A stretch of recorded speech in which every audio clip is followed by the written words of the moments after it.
Imagine standing face to face with an ancestor who dwarfed you by a full foot, whose hands could crush bone, whose stride devoured landscapes. We've been taught cavemen were hunched, grunting brutes barely scraping by, but what if I told you ancient humans were apex predators? Giants who hunted mammoths on foot and reshaped continents. Buckle up. We're tearing up the history books. Raj, me hit mammoth with club. We've all seen it, the slouching, monosyllabic caveman dragging his knuckles through the dirt. Pop culture loves painting our ancestors as half-starved, terrified simpletons, but here's the brutal truth. This is history's greatest smear campaign. New fossil evidence reveals they stood straighter than us. Their bones were denser. Their muscle attachments were like steel cables. A 2017 study found Neanderthals could exert bite forces that'd make a hyena whimper.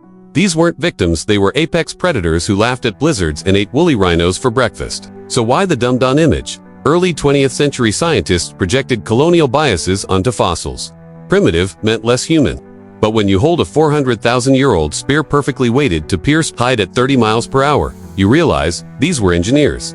This sticky paste, it required distilling birch bark at 350 degrees Celsius in an oxygen-free kill. Cavemen didn't just find fire, they weaponized chemistry. Their real genius was strategy. At Extining in Germany, we found 11 wooden spears, each 7 feet long, carved from tough spruce, aged for flexibility. This wasn't random stabbing, it was a coordinated kill zone. Modern experiments proved these could penetrate 10 inches of oak or a mammoth's heart. And about those small brains, Neanderthal craniums held 100 cc, more fluid than ours. They buried their dead with flowers. They performed surgeries. One skull from Shanidar Cave shows a man surviving for decades after a crippling arm amputation. His tribe fed him, protected him. That's not brutality, it's civilization. Ever run a marathon? Your ancestors would have sneered. Fossilized footprints in Kenya show Homo erectus pacing 100 miles in 30 hours across savannas. How? Their Achilles tendon stored 17% more elastic energy than ours.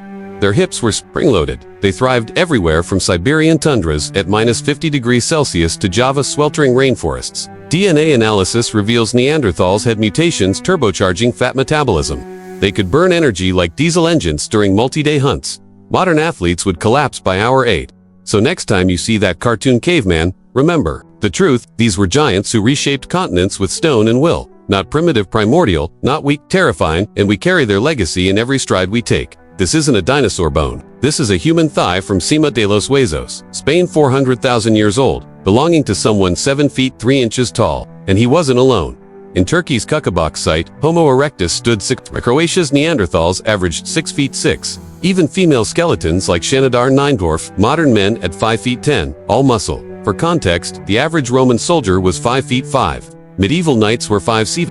We've shrunk like laundry in hot water. Why don't museums show this? Bias. Early curators displayed typical specimens. But outliers reveal the truth. A 2022 study proved 15% of Ice Age Europeans stood over 6 feet 4. Their bones whisper, "We walk the earth like titans." See this ridge on the collarbone. It anchored deltoids thicker than fire hoses. Their arms could hurl 200 lb spears like javelins. But their real power was raw leverage.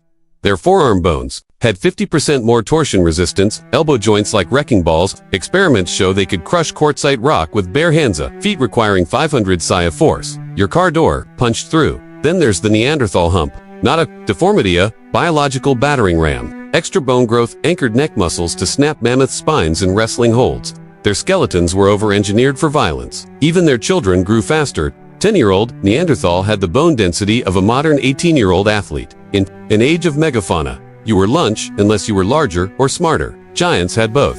A 6 feet 6 Neanderthal needed 5,000 calories daily. Why's yours? That forced hyper-efficiency, thermonuclear metabolism. Brown fat mutations burned energy like furnaces. Ultra-dense bones, less breakage when trampled by woolly rhinos, gorilla-like bite, molars cracked marrow from moose femurs. But then the downsizing. When the Ice Age ended 12,000 years ago, megagame vanished. Smaller bodies needed fewer resources. Farming favored cooperation over combat. Evolution traded muscle for brain plasticity. We carry fragments of their might ever snapped, a tree branch bare-handed. That's their DNA whispering. But make no mistake, we are the shadows of giants. Giants who didn't conquer the world, they were the world. No spears, no bows, just 12 naked Neanderthals staring down a 10-ton mammothist primigenius. How they turned weakness into weapon. Modern reenactments prove it. Target the Achilles tendon. One precise flint cut crippled giants. In seconds, at La Côte de Saint-Brelade, we found cliffs littered with thousands of mammoth bones all stampeded off edges. This wasn't hunting, it was geographic warfare. But their deadliest tool was physics. This unassuming stick-when spunk hit 90 miles per hour. Impact tests show it shattered horse skulls at 30 yards. Homo erectus didn't just throw rocks, they invented ballistics. Forget sprinters. Ancient humans were ultramarathon psychopaths. In Kenya's Turkana Basin, fossilized footprints show a group tracking kudu for 18 hours, across 35 miles. Their secret was a biological cheat code. They evolved carotid ready blood cooling webs around the brain. While prey collapsed from heat stroke, hunters maintained 104 degrees Fahrenheit body temps without brain damage. One fossilized hyoid bone proves they could breathe and drink while running, impossible for panting animals. Then came the sweat revolution. Homo erectus had 10x more sweat glands than wolves. They salted prey's watering holes, forcing dehydration chases. At Kubi Fora, we found oryx bones with cut marks 12 miles from water. The message was, we outlast everything. This 14,000-year-old Spanish cave art isn't myth. It's a war manual. Skulls from Atapuerca show 80% of young males died from head trauma, not accidents, organized violence. Cannibalism wasn't ritual, it was terror. At Malagurki, France, Neanderthals butchered rivals exactly like deer, tendon cuts for dismemberment, skulls cracked for brains. DNA analysis proves victims were from rival clans. This was ethnic cleansing, and their borders were fortified. Denisovans built 8-foot walls blocking cave entrances, not against beasts, other humans. Territorial markers stretched for miles, stacked mammoth skulls, charred forests. When resources shrank, giants didn't migrate, they exterminated. We romanticize ancient humans as noble savages. Wrong. They were hyper-specialized assassins who ruled Earth through sheer ruthless will. 12,000 years ago, the world changed overnight. Ice retreated, forests swallowed grasslands, and the giants' greatest weapon became their doom. In just 100 generations, humans shrunk 10 inches. Ktal yuck farmers averaged woof. YY calorie collapse. Megafauna gone. Hunting a deer now burned 800 calories for 400 gained. Farming delivered steady carbs but dwarfed bodies. Our intestines grew 40% longer to digest grains. Blood redirected from muscle to digestion. Pelvises widened for childbirth, sacrificing running efficiency. We became slow, squishy, and perpetually hungry. Your brain is a 20-watt furnace. It burns 300 calories daily, just thinking. For a Neanderthal, that meant sacrificing survival calories. But farmers had carbs feeding neural explosions. Farming? Societies evolved thinner skull bones and weaker jaws, redirecting minerals to brain development. Stanford biologists found a gene mutation 8,000 years ago that weakened bite force by 30% but freed up energy for synaptic growth. The trade-off was catastrophic vulnerability. Early farmers died younger, broke bones easier, and starved in droughts. But their minds built granaries, irrigation, laws, collaboration, replaced conquest. 0.2% of you is pure Neanderthal, and sometimes it wakes up. Powerlifters with ACN3 super strength genes. That's their muscle fibers.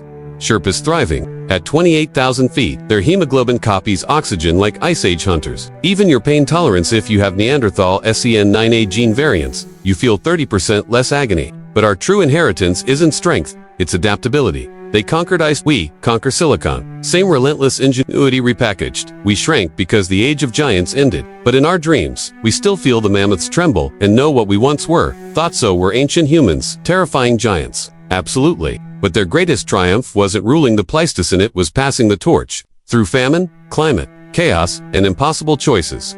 They reshaped their bodies so we could inherit the earth. We didn't lose their power, we transformed it. What do you think, is brawn or brain humanity's ultimate weapon? Smash that like button if you'd want a part to diving into how we inherited Neanderthal genes. Subscribe for more untold stories of human evolution. And remember, next time you open a jar of pickles, thank a caveman.